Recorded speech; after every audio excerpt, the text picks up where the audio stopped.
Fiksimi I fundit I modës me nostalgjin, qoftë ajo e viteve 70-90, apo kodet stilistike të mijëvjeçarit, vitet 2000, është dokumentuar gjërësisht dhe ndoshta tregon për një industri që po kalon një krizë identiteti, ndërsa disa nga koleksionet më të spikatura këtë sezon u kthyen nga e kaluara.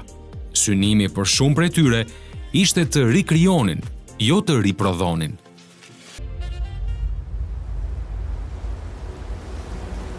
Për deputimin e tij te Chanel, Matthew Blazy hapi dritaret dhe solli ajër të freskët në shtëpinë e tij të re kreative, duke nderuar element nga e kaluara 115 vjeçare e markës, në një mënyrë që ndjehi vërtet e re.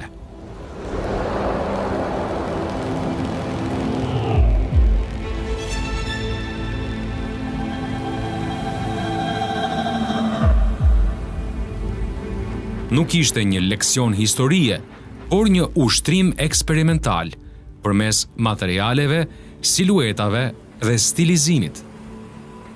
Kostumet me fund prej leshi, dikur uniforma e zonjave të shoqërisë lartë të moshuara, ishin më të lehta dhe më të buta në formë. Fundet, shumë prej tyre me xhepa, të ulura poshtë në ije. Fundet voluminoze me ngjyra dhe tekstura të gjalla u kombinuan me bluza të thjeshta prej mëndafshi dhe këmisha pambuku.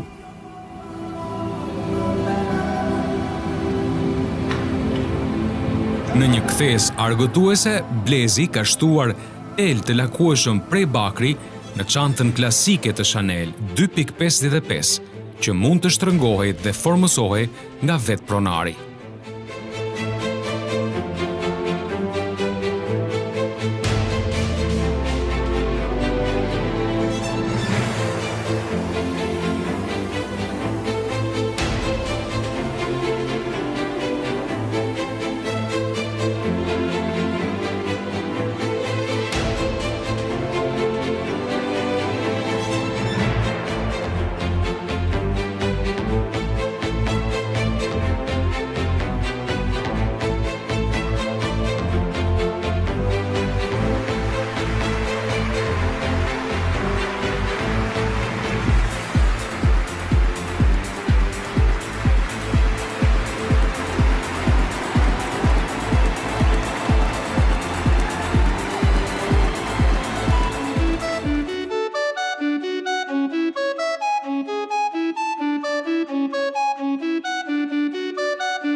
Ximena Kamali e Chloe, habiti të pranishmit në shfaqjen e saj me një seri fustanesh me lule shumë ngjyrshe në fillim të koleksionit, një largim nga tonet e zbehta dhe neutrale që shpesh lidhen me markën.